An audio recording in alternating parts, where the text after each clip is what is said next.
Nos gusta vivir en paz y de hecho yo creo que ninguno de nosotros somos por naturaleza problemáticos, salvo que efectivamente alguien se meta literalmente con nuestros principios. Ahí yo creo que hay dos posibilidades: la defensa a través de la dialéctica, que es lo más interesante, lo más constructivo, y además a los que nos gusta realmente hablar durante muchas horas. Si esos argumentos tienen peso, llegan a ser incluso divertidos, aunque no lleguemos a concienciar o cambiar las bases de los argumentos de la persona que tenemos enfrente. Pero digo que es divertido.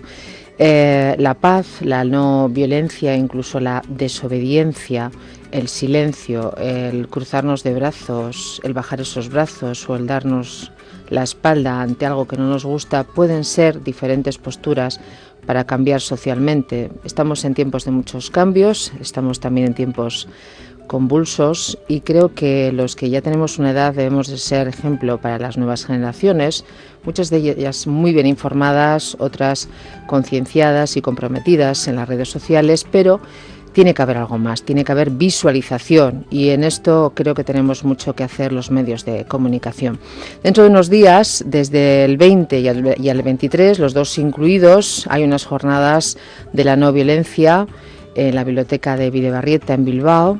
Jornadas de la no violencia construyendo la revolución, como decimos, todas a las 7 de la tarde, en las que van a participar ponentes muy interesantes, y nosotros desde Hágase la Luz vamos a hacer 2 asaltos radiofónicos para hablar precisamente de estas jornadas y hablar también con algunos de los ponentes que consideramos que son importantes. De momento, en esta mañana de domingo, nos acompaña Asier Martínez Bringas. Él forma parte de esta comisión Es Violencia, que precisamente ha venido a estudios para hablarnos de estas y otras cuestiones que esperemos sean de su interés. Asier, Eguna, muy buenos días. Egunon. ¿Cómo llevas esto del invierno? Bueno, desacostumbrados a lo que ya era, y bueno, pues es lo que toca, pero mal, la falta de luz la llevo mal. ¿Verdad? Sí. Tenemos ganas, ¿eh? Está muy bien esto de a veces contemplar esas enormes granizadas desde casa, pero tenemos ganas de que también el sol nos vaya acompañando poco a poco. Bueno, de momento esas jornadas de la no violencia son también como un pequeño resplandor, ¿no?, en estos tiempos complicados. Sí, nosotros creemos que es una especie de luz, de cielo abierto en el proceso pues duro que estamos viviendo, de pérdida de derechos, de fractura de realidad, y en ese momento creemos que el concepto y de no violencia, para dar término a unas jornadas en el marco estatal y en el marco de Euskadi en específico, pues creemos que es apropiado como un elemento para dar luz y para traer un poco esperanza en este momento complicado de vidas individuales y de vidas colectivas y de vidas familiares, ¿no? Así es, y no desligar nunca esos proyectos personales del colectivo. Quien se crea que va por libre va mal, ¿verdad? Suponemos que sí. Creo que ese es uno de los nidos o una de las semillas fuertes de las jornadas. Se está haciendo un proceso colectivo, se está construyendo. Nada se ha construido, como alguien dice, se ha construido espontáneamente el 15M. El 15M es un constructo de gente que viene trabajando colectivamente desde hace tiempo, y que ante una situación de crisis, de fractura, el basta ya se expresa de otra manera. Y las jornadas tienen cabida en ese experimento de movilización social colectiva, en donde lo individual tiene sentido desde lo colectivo y lo colectivo desde lo individual, ¿no? Yo creo que ese es un elemento esperanzador, ¿no? ¿Cuándo surja? ¿Cuándo empiezan a darse forma estas jornadas que, como decimos, comienzan este próximo día 20 y se mantienen hasta el 23 incluido? ¿Cómo empieza todo este proyecto, Asier? El proyecto pretendía dar continuidad a unas jornadas sobre no violencia o pacifismo que se venían haciendo en Donostia y que que se empezaron haciendo un tiempo desde una perspectiva más del antimilitarismo, y precisamente le cayó al Ken Mock de Bilbao la posibilidad o el testigo de dar un emplazamiento, una continuidad, un puente a algo que ya se había hecho en un futuro muy, muy vinculado quizá también a otro contexto, la del antimilitarismo, y creo que eso le situaba al MOC y a la propia comisión en la necesidad de establecer un puente más amplio, es decir, la desobediencia civil fue una estrategia, una táctica muy específica para un momento concreto, pero en un contexto tan difícil sería interesante trabajar el concepto de no violencia como un concepto de estructura, sabiendo lo que está ocurriendo, ¿no? Y desde luego era coger ese testigo, coger y prolongarlo y decir, en el pasado se trabajó esto, hoy en esta nueva coyuntura de fractura global de derechos, de fractura de estructuras individuales y comunitarias, de pérdida de fuerza incluso de los movimientos sociales, de pérdida de esperanza, de desmovilización, de crisis global, cómo dar un testigo que pudiera implementar y dar salida a algo que ya se venía haciendo y que es deseo de mucha gente, ¿no? Y que ha tenido expresiones muy concretas tanto a nivel local como global, ¿no? Y entre ellas una expresión de ellos ha sido el 15M, ¿no? Que no es un movimiento espontáneo, sino es un movimiento político desesperante ante una situación de corrupción, de degeneración social, de fractura de derechos global, ¿no? Y en ese contexto, pues creo que el testigo cae así. Y desde luego cae sobre un grupo de gente que habíamos trabajado, habíamos militado más cerca de movimientos sociales, de grupos de derechos humanos, algunos en el MOC, y que pudiéramos dar forma y esperanza y articular grupo y articular masa para permitir la construcción de unas jornadas que son una pauta y un momento, pero que la pretensión es darle una cierta estabilidad proyectada hacia el futuro, es decir, ¿qué sacamos de aquí? Y la excusa son las jornadas, la excusa para trabajar el concepto de no violencia en un término amplio, en un término no reductivo y en un término no tan apropiable por lo que es el discurso político, ¿no? Porque parece que también la no violencia y la desobediencia es un elemento que puede ser articulado por el propio discurso político o por el propio espacio público. Frente a eso decir, bueno, este es un concepto de la gente, es un concepto del movimiento popular, del movimiento social, es un término del desencanto, y desde ahí intentar dar no solo una salida en las jornadas, sino una proyección, la posibilidad de un debate, la articulación de tácticas y de estrategias hacia el futuro en la situación que tenemos. Has dicho desencanto y has dicho también desarticulación. Sí es verdad, y el otro día además lo comentábamos entre un grupo de periodistas, hay mucha savia interna, Asier, hay mucho pensamiento y muchas ganas de hacer cosas, pero estas jornadas pueden ser también un método, una canalización, una recogida de un montón de ideas que luego después pueden salir a la superficie. No sé si me explico. Está ya la semilla ahí germinando. Se necesita realmente canalizar toda esa fuerza, liderarla incluso, aunque sé que nos gusta esa palabra, pero de alguna forma ordenar para que todo ese esfuerzo tenga realmente un fruto y a poder ser cuanto antes mejor, teniendo en cuenta, como tú bien has explicado, el momento en el que estamos viviendo. Sí, creo que sí hacemos un análisis y cada vez lo constatamos todos los días, porque también las jornadas están teniendo una manera mediática, la utilización del 2.0, la articulación en redes, una nueva manera de construir también tejido social, pero creo que ese es un elemento fundamental. Cuando más nos centramos a analizar, es decir, hay un movimiento social latente y emergente muy poderoso. ¿Pero desordenado? Posiblemente desordenada, y ese sería más un diagnóstico más personal. Yo sí que creo que hay una pérdida de horizontes estructural y una falta de liderazgos tanto políticos como sociales, político en un sentido global, ¿no? De partidocracia. Y cierto que parte de la crisis también nos mueve en el desencanto de falta de rumbos, pero también hay claridades, y esas claridades yo creo que se pueden articular. La posibilidad o expresiones de esa articulación son movimientos como estas jornadas, movimientos como el 15M, articulaciones como la Corrala, articulaciones como los movimientos de desahucio. Es decir, empieza a haber elementos que estructuran ideas que están siendo muy golpeadas desde elementos mediáticos, desde elementos políticos, desde elementos incluso judiciales, es decir, desde toda la articulación de un poder estatal que hasta ahora ha tenido una manera de mirar esto con sospecha, pero desde luego no hay freno a eso, y creo que es interesante decirlo. Es decir, no es que haya algo muerto, la desarticulación forma parte quizá del desorden, del momento de caos global que tenemos que asumir y que hay que articularse. Es decir, la pérdida de derechos sociales no es solo culpa siempre de una Bonaparte, es una pérdida global, ¿no? Es decir, en qué nos hemos descuidado, en qué tipo de demandas han ido excesivamente lejos, cómo no se valoran tácticas o estrategias políticas en la manera de articular procesos sociales y luchas sociales, sindicales, laborales y de derechos, pero creo que parte de esa revisión constante es lo que está saliendo, es decir, hay una emergencia social muy poderosa, muy grande en todo el Estado. Creo que si hacemos un análisis es en mucha medida el proceso se está liderando en otras partes, en Madrid, en Barcelona, en el sur, en Córdoba, de manera muy enconada, y se trata un poco de recoger esas fortalezas, aglutinarlas, darle fuerza y proyectarlas, y a proyectar esa fuerza. ¿Hay relevo de líderes en toda esta masa que se está moviendo? ¿Tú crees que hay hombres y mujeres preparados? Yo creo que nunca ha habido tanta gente preparada, ni tanta gente tan lúcida. ¿Y por qué no afluyen ya? Eso supongo que también hay ahí una interpretación y una valoración que también tenemos en el marco de las jornadas, es decir, el origen como de toda la neurosis, de todo el conflicto, también es un origen personal, es decir, estamos muy golpeados por maneras muy clásicas de trabajar, lo político, lo comunitario.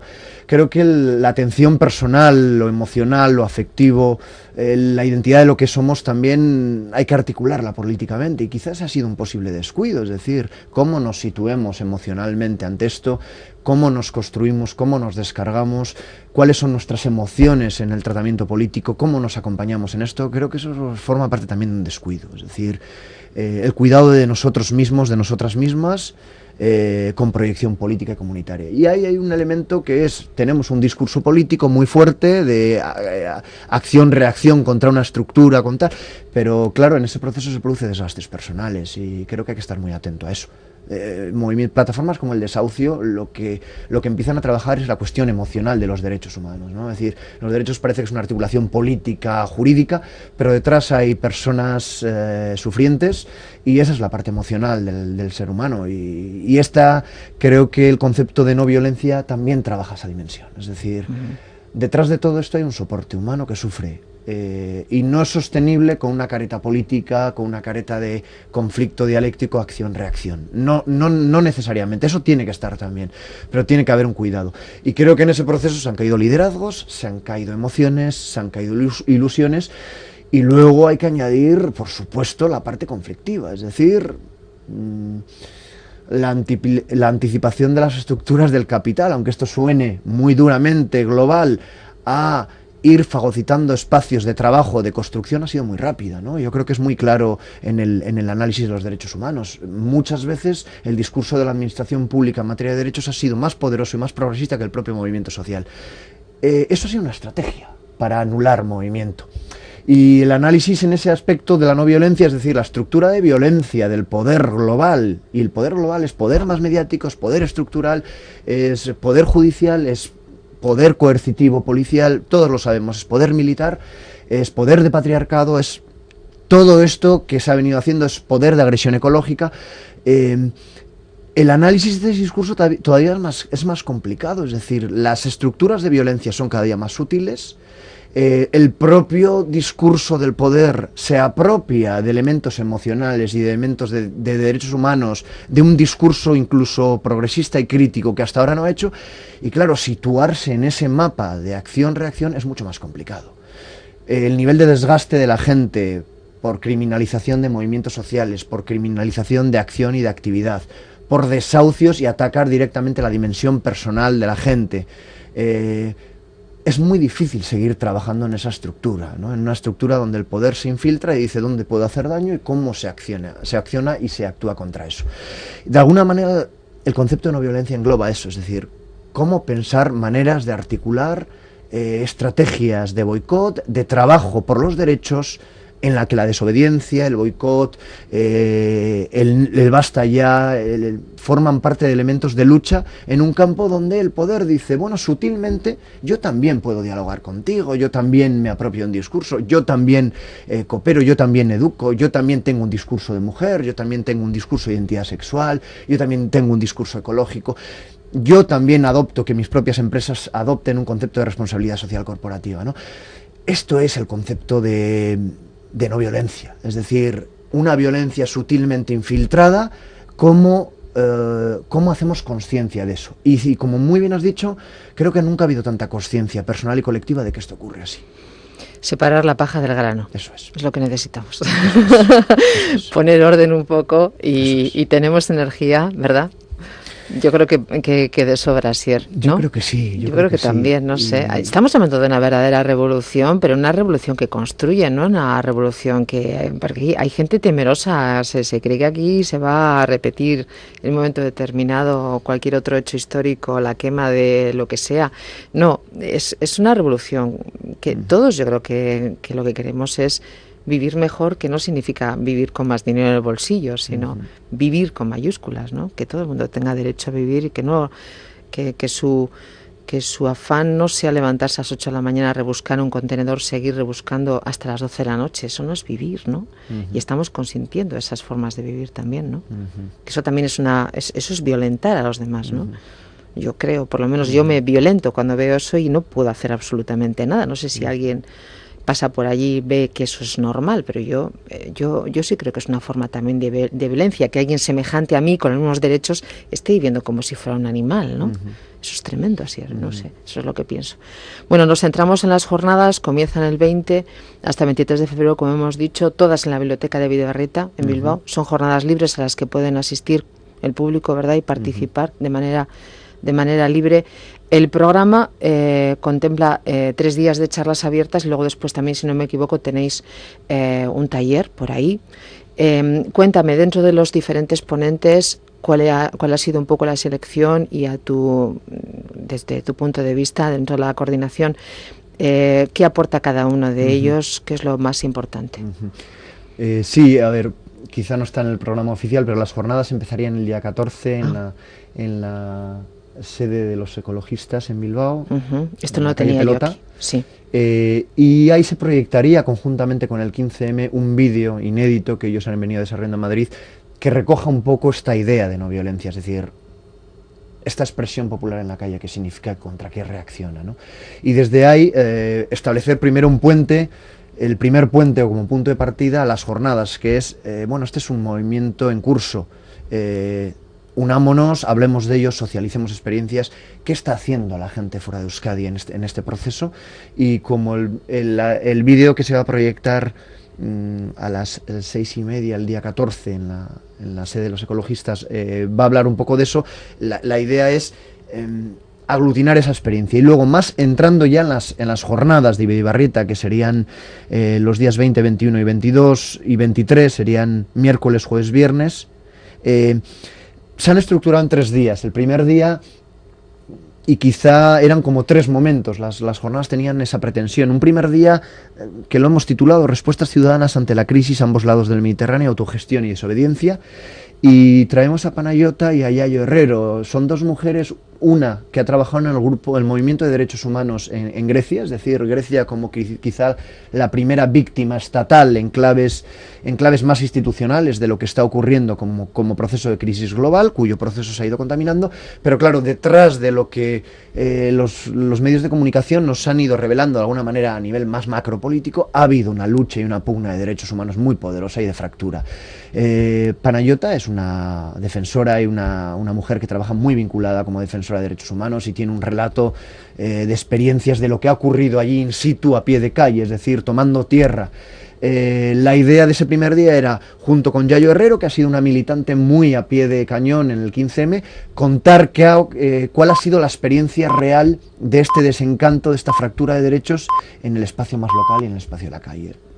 Con la metáfora en ambos lados del Mediterráneo es desde Grecia hasta el Estado español, ¿no? ¿Qué ha estado ocurriendo ahí?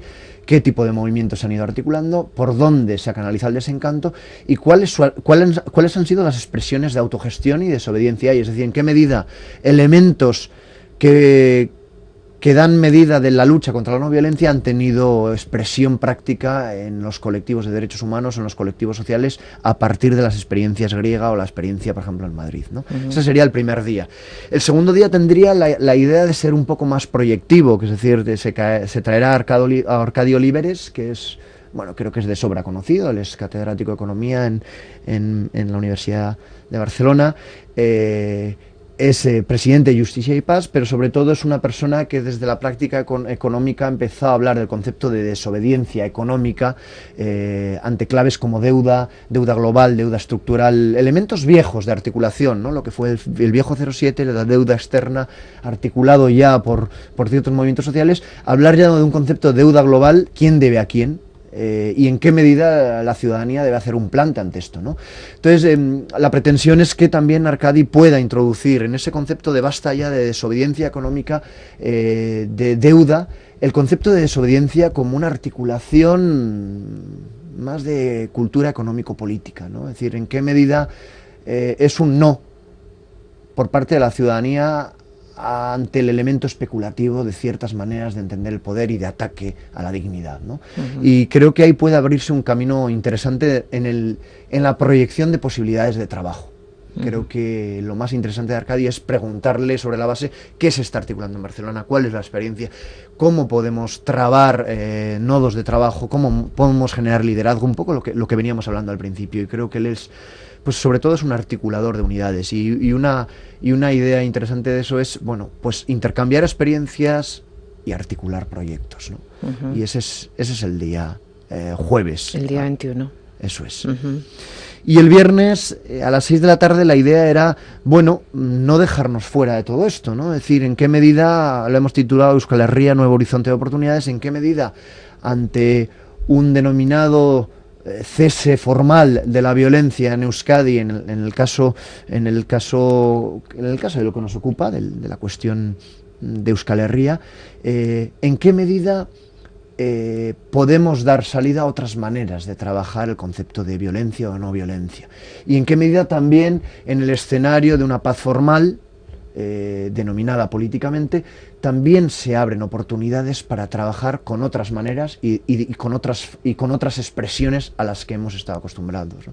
Y en qué medida tenemos que revisarnos también el concepto de violencia interna y el concepto de violencia externa en Euskal Herria, ¿no? En el diseño de amigos y enemigos internos y externos. Y en ese sentido, pues Mario Zubillaga, Joseba Osa y Perico Ibarra, ¿no? Para articular un debate desde puntos de vista creo que muy diferentes, pero en qué medida esto nos afecta.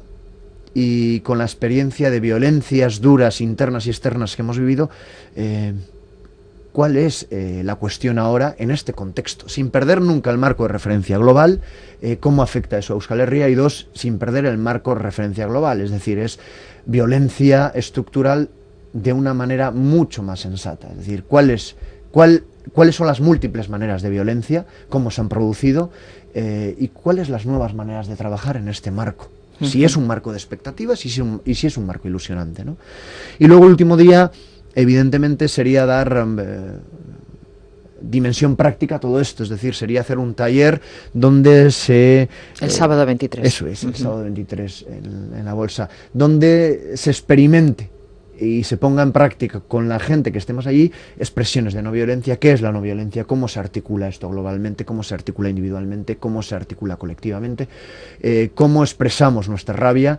Y bueno, pues a partir de 4 experiencias o 5 experiencias que se van a trabajar en talleres, ¿no? Como perspectivas, puntos de vista y maneras de entender la no violencia desde estrategias diferenciadas. Una podría ser la desobediencia civil, otro es el desencanto, otro es el boicot, otro es la desobediencia en un sentido táctico, ¿no? Ante expresiones de ilegitimidad legal en donde la dignidad no puede decir que sí, que no, ¿no? Como se ha venido trabajando eso desde otras expresiones, ¿no? Desde el antimilitarismo, desde el ecologismo, etcétera, etcétera, ¿no? Incluso desde el mundo judio-cristiano, ¿no? La desobediencia civil ante expresiones que resultan injustas, que resultan no aceptables desde ciertos puntos de vista. Darle una visión más práctica de trabajo y sobre todo de conocimiento mutuo, ¿no? Y volver a integrar lo que es lo personal y lo colectivo. ¿Estáis preparados para todo eso?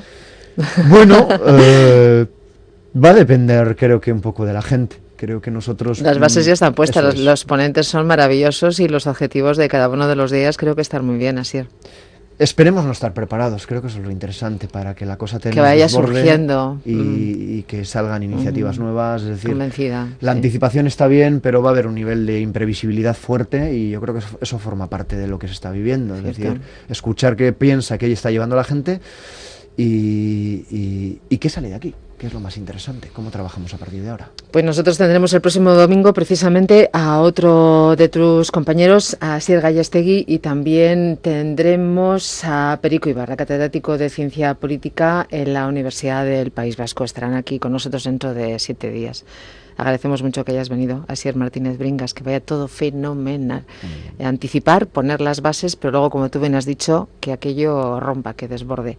A todos los que nos escuchan quedan absolutamente invitados, que la propuesta es muy interesante y que luego que no haya nadie que se queje que las cosas no van bien cuando no pone de su parte. Hay que arriesgarse aquí todos, ¿no? Así que nada, feliz mañana, que vaya todo fenomenal. Muchísimas gracias por la oportunidad y por el espacio. Gracias.